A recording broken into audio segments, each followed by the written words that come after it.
certain age group that we did not expect to change their minds on what we were trying to drive when this thing started. And I'm so proud. It's something that has taken all Kenyans. For the first time, Mr. Ruto has managed to unite Kenyans. You know, we are never this united. I believe the last time we were this united was the elections in 2002, where we were all united against Moi, where yote yawezekana bila Moi. Okay, and I've never seen anything like that prior to that or after that. We've always been divided across tribal lines, across social economic lines, which we have buried and we are pushing forward. So we need to push some agendas, yes. For example, I don't believe this movement should end without sending all these MPs home, like all of them. We need to have a new legislative election because Kenya is a constitutionally run country. So if we cannot manage to topple Ruto as a president, then we cannot work with the same legislatures. We started protesting, saying no to the finance bill days before they could put their vote in. Okay?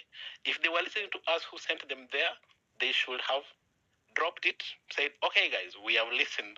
We are going back to the August House to represent you as Kenyans. They went to the August House to represent the president. Okay, which is something unacceptable. We cannot finish this movement, this war, these young people coming together, the lives we lost, the bloodshed in the state of Nairobi, with the same legislatures going forward. That will be a no-no. Like everybody who has lost their life in this will be ashamed of us. The world will be ashamed of us if we just keep saying, okay, we'll wait till 2027 to change them. We cannot recall them, yes, but we have to make some demands as young people that these guys have to go home. Mostly the MPs. Okay, if we cannot topple the president based on the infrastructure that we have as the citizens. That's my 2 cents. And Viva Kenya. I'm so proud of you guys. Thank you all very much. Have a good night and stay safe. All the best. Asante sana, Bob. Next we can have Levix. Then after Levix we can have Roslyn Wanjiro, who's been waiting for some time. Then we can have Mokutobi, Bwana Fuji. And then after that, we can have, please note your order. Then we can have Bola Mutula. So just to repeat, we have Levix, then we have Roslyn, then we have Mokutobi, then we have Mbula. Right? Just when every speaker drops, just immediately take over the mic. Thank you.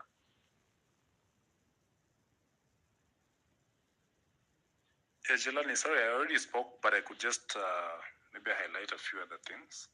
Just on the issue of exportation of labor, I think that is one thing that I'm not so happy about. When I heard Ruto say that he's keen to export labor to other countries, I don't know why he's so much stuck on that. I don't know who he expects to build this country. So if his people are here, I'm sure they are here. I've seen some government accounts here. Please tell him that we are not receptive of that idea. In fact, it is so shameful. I don't know why he's been talking about it all this while. Whoever advises him, whoever he talks to, please tell him that he's really shaming himself. Every other country is trying to build systems and companies that work for them.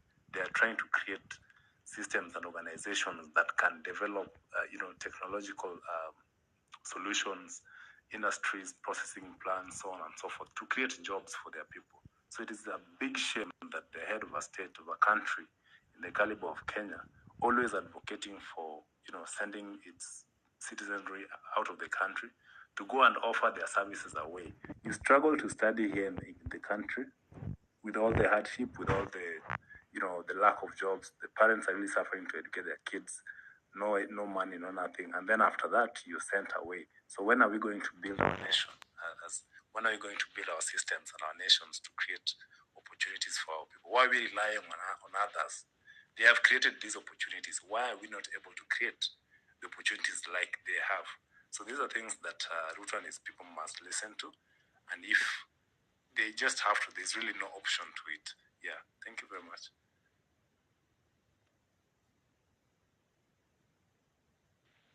Next person.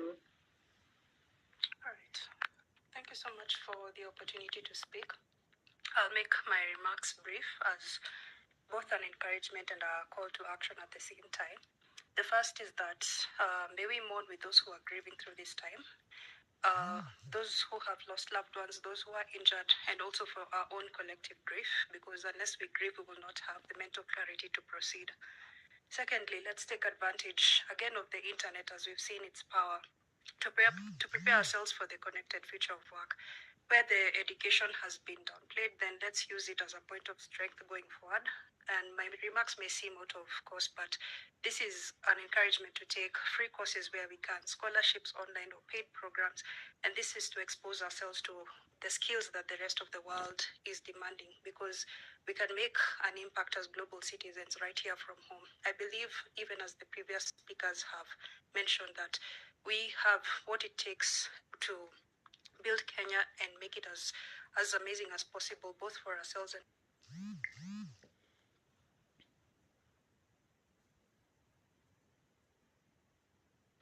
We lost you. can you hear me now? Yeah. All right, thanks. So the third is that let's be as involved as possible with the Constitution and the bills. I'll encourage those who have not read the Constitution or any of the finance bills just to take some time to read on their own, to read with a fine-tooth comb, because unless we are like in tune with the facts, then it's very easy to be taken over by misinformation. So as we stand on our convictions, let's stand on facts. Let's stand on the projects that have succeeded, the projects that have failed, and with that accuracy, we'll be able to form our own convictions going forward. The fact is that for those who may have political aspirations going forward, I think the tune will not to be to make promises to people or to present manifestos, but to present results in terms of what you have done for people so that you can win trust. And finally, let's stand with each other. Let's keep supporting each other. Let's not be discouraged. Let's not be in fear. Let's know that what we have started is a movement that will go beyond us, and let's maintain the clarity of vision to keep this going forward for years to come. Thank you so much. Thank you, Rosalie. This is Rainy speaking here, or Kutobi if we go by that long username up there. And saying this to you, my fellow treasonous criminals, yesterday or today, children and young people of Kenya. I want to say that we have more of our criminals as president, somebody whose back is full of empty promises, lies, tons of court cases, and there's literally nothing good that you can place that he stands for. If we look back since when we first heard his name, for those of us who are born late, and we heard of 1992, the first thing that we hear is a lot of illegal stuff that the guy had been involved since then to now, 2024, and there's nothing good that you can associate with the name. And I've heard people saying he's either madman or he doesn't know how to count, because we don't know where they got that number of 6 people that died yesterday when it was a complete massacre in some spaces. And we hope that the people perish to haunt, if ghosts exist, that is, but also we hope that as time goes by, when we'll be successful, we'll come back to this and actually make sure that these things that have happened do not just go that way. We can let them just go. And when you open the Kenyan Constitution, there's that part they say all sovereign power belongs to the people of Kenya and shall be exercised only in accordance to this Constitution, and the people may exercise their sovereign power either directly or through their democratically elected representatives. And I like that part where they say the people may exercise their power. And if we look right now, the democratically elected people are not doing their job. They're not doing it at all. And it's really sad that we are actually demanding for quality governance and accountability. These are not things that we need to negotiate for. They're things that are not only written within our constitution provided, not things that are just, they're not things that people have to beg for. They're things that we're entitled to. They're things that are enshrined in everything that we can say that we believe in as a nation.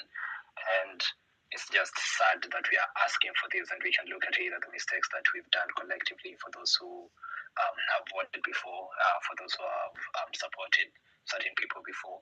I hope as we're planning on what comes next to actually put these things into consideration. Now, sometimes you look at the Kenyan wristband that most of us wear, and it just turns into something that is an anger trigger, because for some moment you just remember that coffee ya Ruto, or should I call it cup of corruption. It gives you such a rageful feeling. You get so mad knowing that people actually represent you within the country, outside, people extremely corrupt. You need to wind up. Yeah. You need to wind up. Sure.